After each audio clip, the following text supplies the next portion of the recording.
We are live, baby. ATMP episode 7. Stay calm and Mets on. Jack, I don't know about you, but Mets Twitter's been a little feisty. You and I are in a couple different Facebook groups. Those are feisty. Hey, still in first place, baby. Not a terrible week for the Mets. They faced some adversity. We're going to talk about it. Jack, how you doing?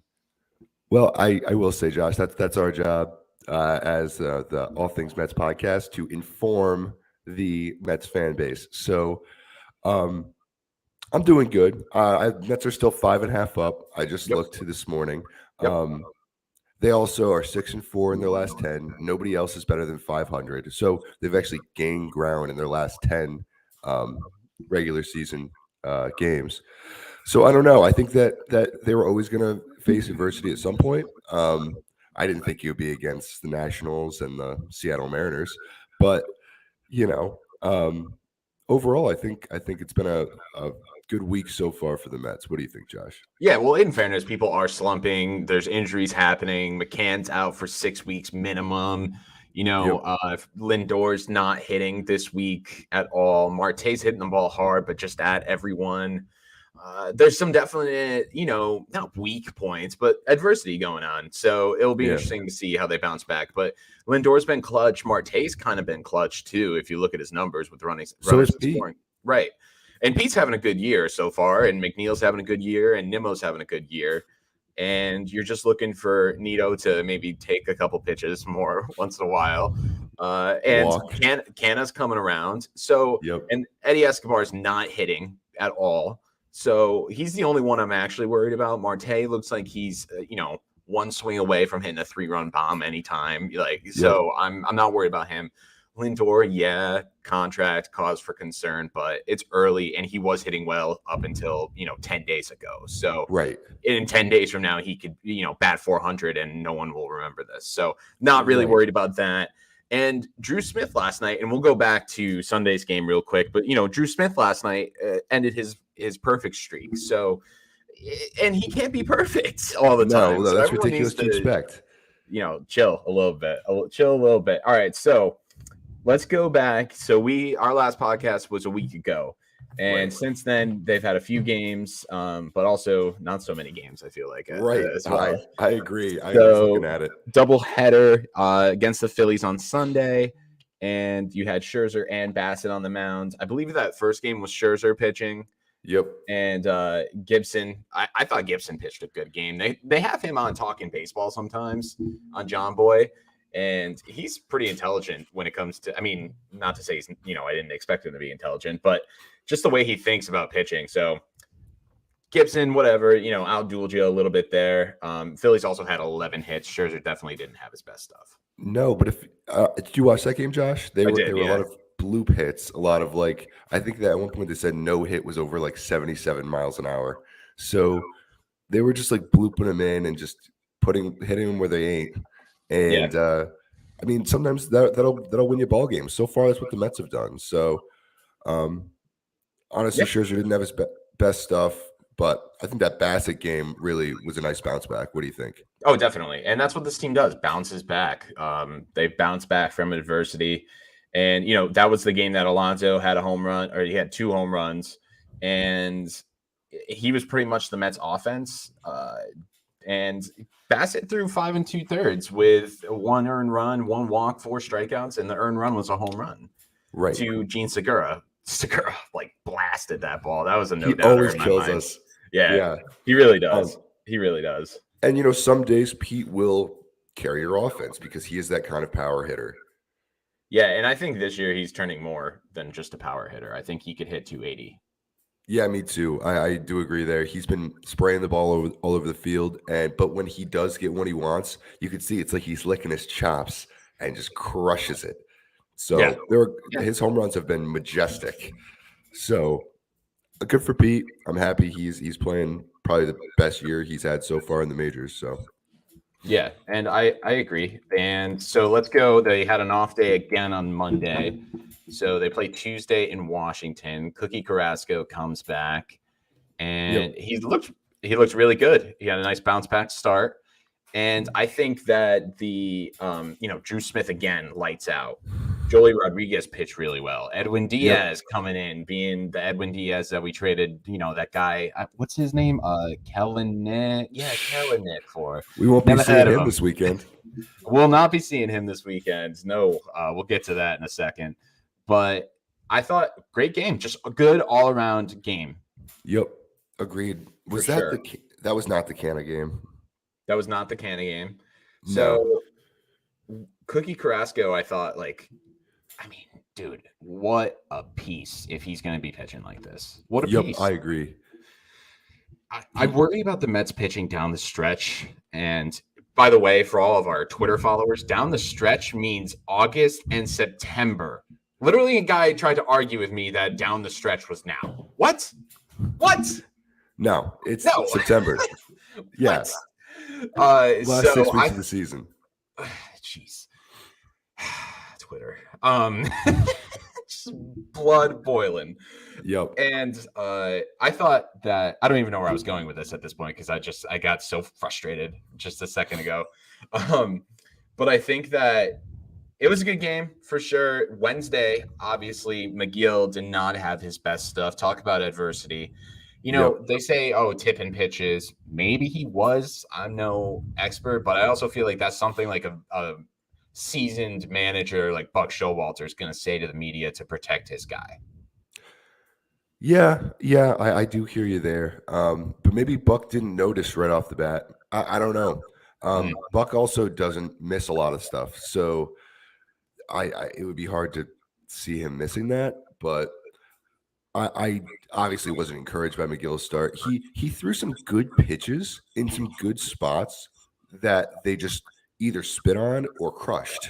So it really did feel like they knew what was coming.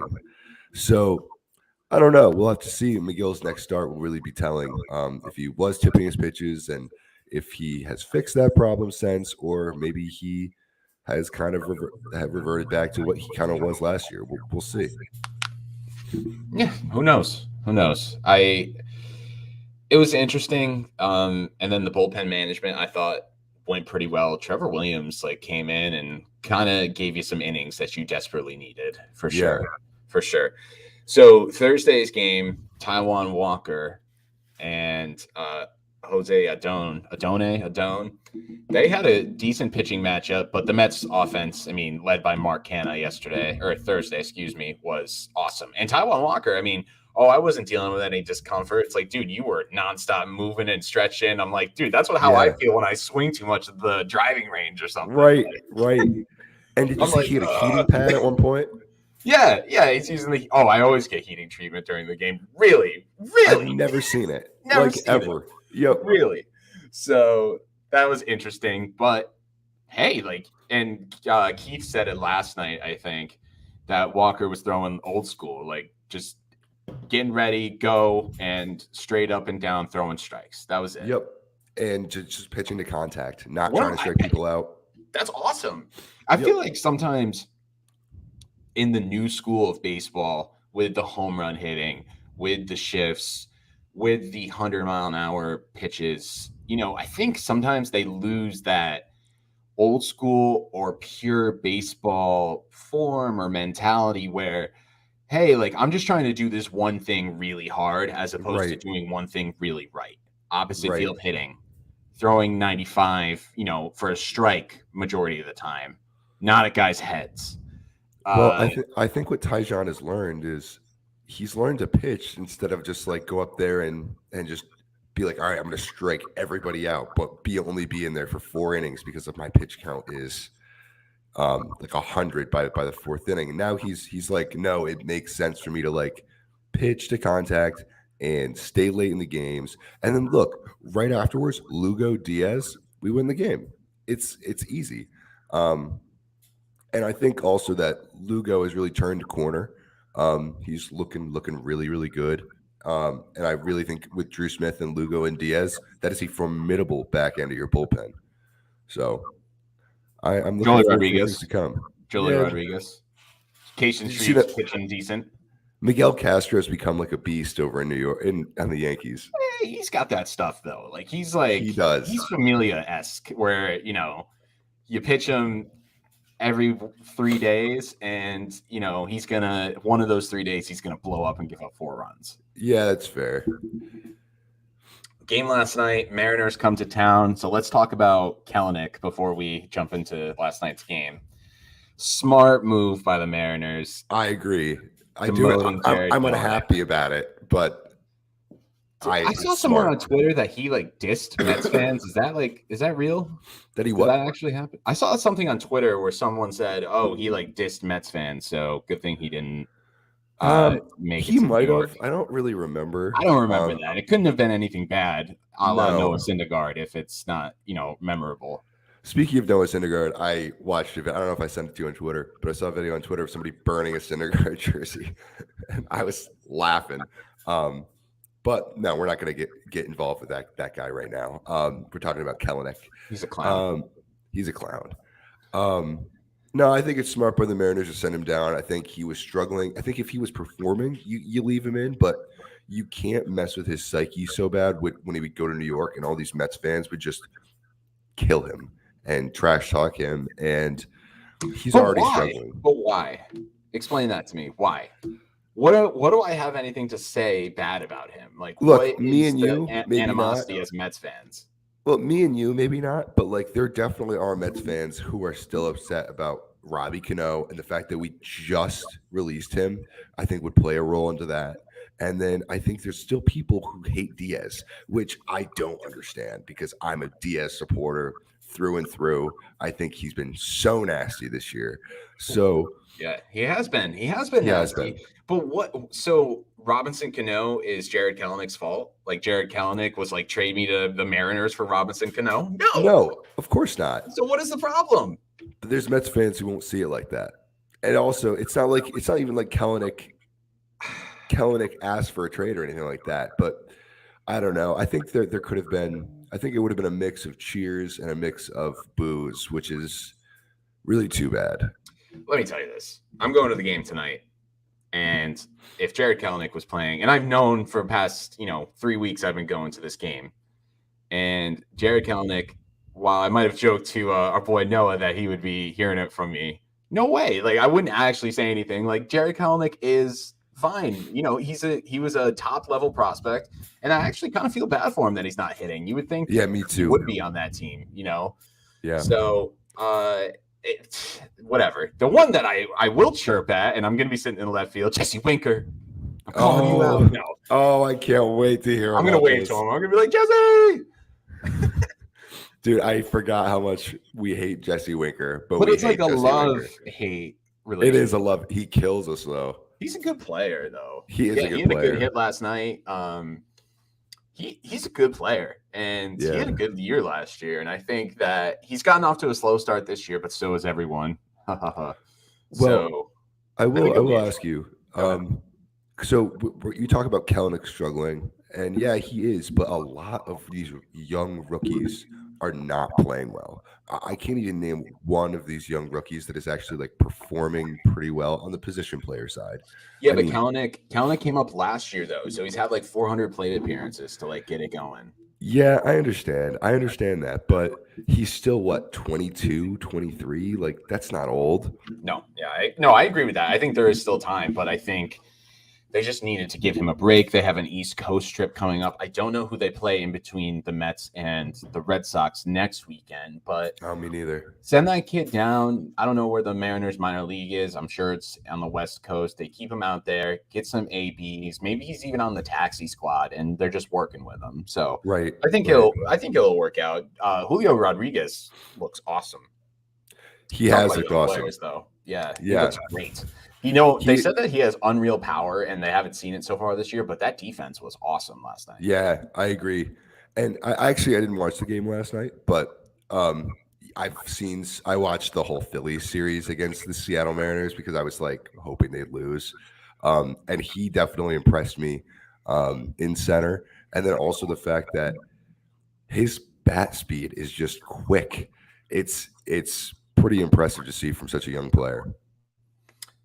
Yeah, and I think he's not no Ken Griffey Jr. by any means. No. But it will be interesting to see. And of course, they just marked it down in the forecast for tonight for it to rain. Oh, dude, I'm sorry. Ugh. They were like 50%, 70%, 70%, 70%, 90%. All of a sudden. Brutal. Out of nowhere. It was supposed to be nice all week. All week. It was like weather Saturday. Changes all the time. I hope it changes back for you. Yeah. Nothing worse than going to a baseball game and just sitting in the rain. Yep. Horrible. Didn't one of the games that you and I go to, we sat in the rain? Yep. It was like, wasn't that the night that it was like 1,000,000 degrees too? And we were like, this isn't bad. And then it started pouring. Yeah. It was horrible. Oh, man. So gotta love it. Gotta love it for sure. For sure.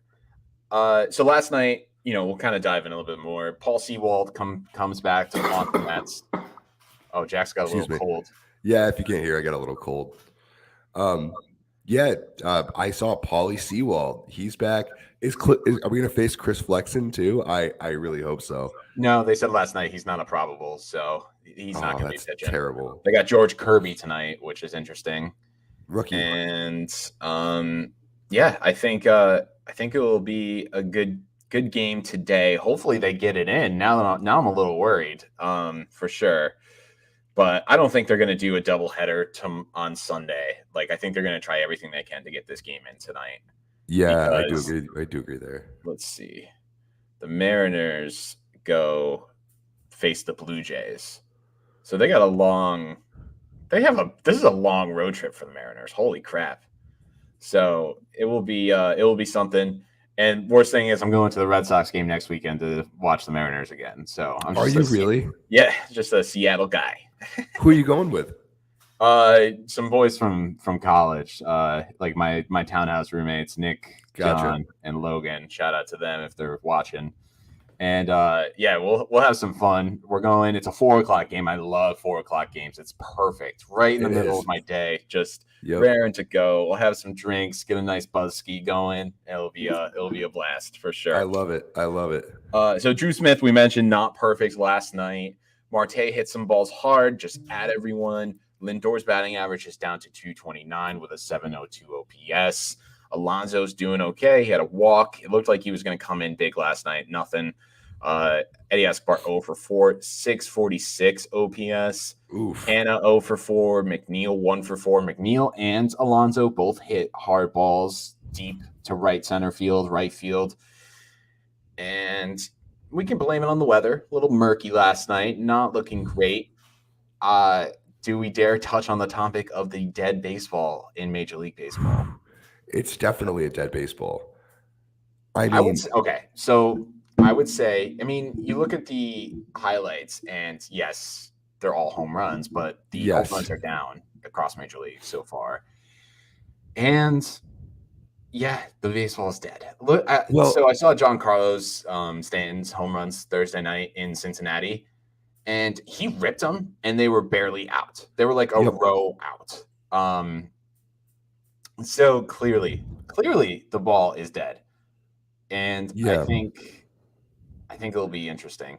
Oh, I think so too. We have a chat. I missed it. Nico DZ, thoughts on James McCann being out for the foreseeable future, and the Avatar 2 trailer.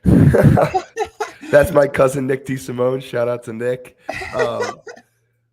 Honestly, I'd like to see, even though James McCann's going to be out and like that stinks, but I'd like to see Tomas Nido really get some run at the catcher position, because I think he could be really great out there.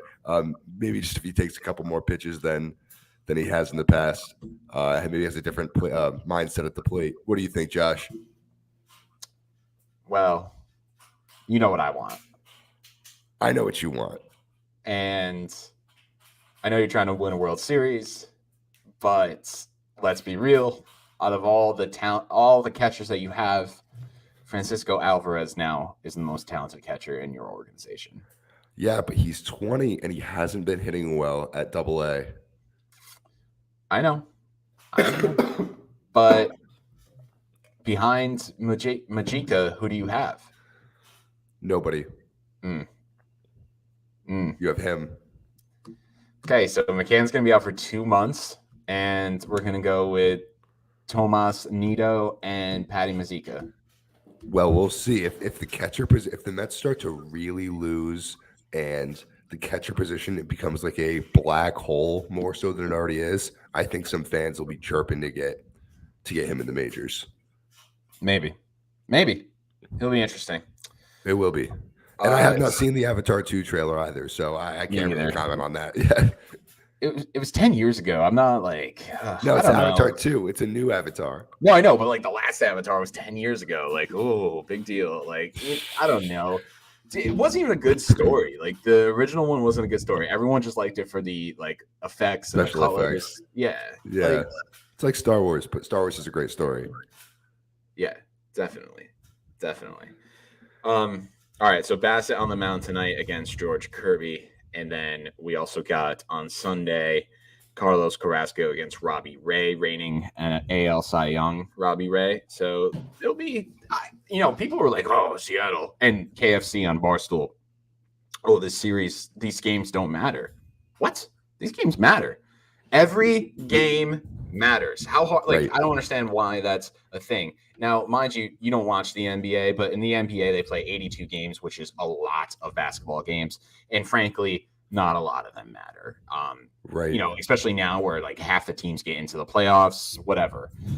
So, right. But the other thing is, so in a sport like that, sure, games don't matter. But in Major League Baseball, where you can win 10 games in a row or you can lose 10 games in a row, like every game matters, in my opinion. So, yeah, I agree. And the Mariners are 7 games out right now. Well, probably 6.5 after last night. They need these games. They need every game right now. So, yeah, if they want to stay in the race. Yeah, 100%. Because what do we always say? You can't win a pennant in April or May, but you sure can lose one. You sure as hell can lose one. So that was interesting. And I really think that their pitching staff is a hell of a lot better than it has been in the past with Robbie Ray. Marco Gonzalez is great. Great. He was good yesterday. He was very good yesterday, for sure. No doubt. And George Kirby's supposed to be a stud prospect as well. His debut was 6 innings, no earned runs. So, hey. And flexing, he's flexing on all of us, doing his thing for sure. Especially us Mets fans. Yeah. Him and Alonso shared a hug before the game, so that was nice. Oh, that's a nice moment. That's for a nice sure. moment. For sure. So who was your most impressive player of the week? Do you have one? I do. I think it's got to be Alonso. Yeah. I mean, Alonso's just been killing it recently, tearing the cover off the ball, hitting home runs. He hit 3 home runs this week? Yep.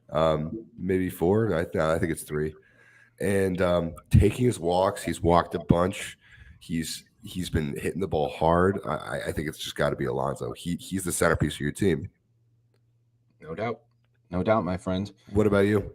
Yeah, I think it's got to be Alonso. Maybe Scherzer for keeping it in both those games. But we lost both those games. True, but he kept you in it. It wasn't his fault, really. I mean, it really wasn't. Yeah. So yeah, I think I would go definitely Alonso, Scherzer, my 2, for sure. I like it. If we had a power rank them, right? Do you have a trivia question? Do I ever? Joshua, what position was played by the Mets' very first draft pick? First draft pick in the expansion draft in 1962, or first draft pick of amateur ball players? I'm unsure. It doesn't specify. What year does it say that they played? It doesn't.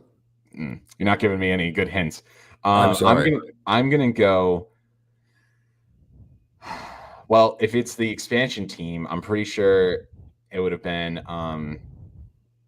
George Thomas or Frank Thomas, and I believe he played left field.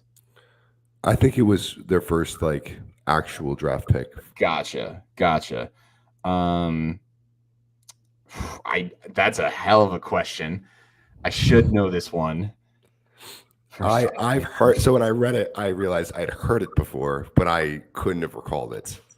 Okay, real quick, position player. Yes. Did he play on the '69 team? That I don't know. Is it third base? No. Ah, all right. Tell me. Catcher. Catcher. Who was it?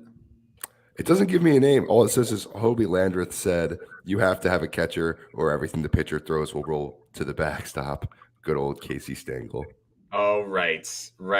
And I should know that because the Gary, Keith, and Ron talk about that all the time. So Yeah. that's interesting.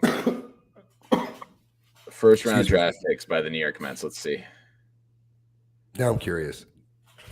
Yeah, me too. It's giving me all these pictures. Oh, see, they did pick a left-handed pitcher in 1965, but I don't think he ever made it to the major leagues. Gotcha. So Steve Chicott, I believe.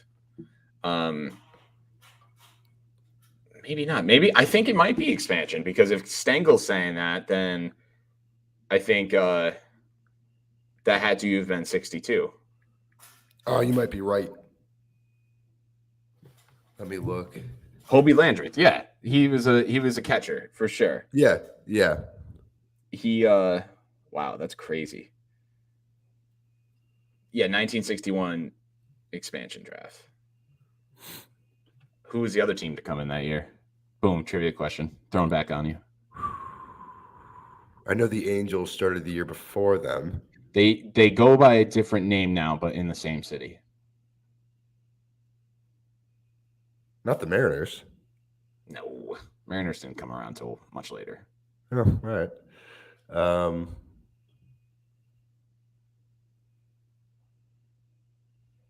I don't know. Who?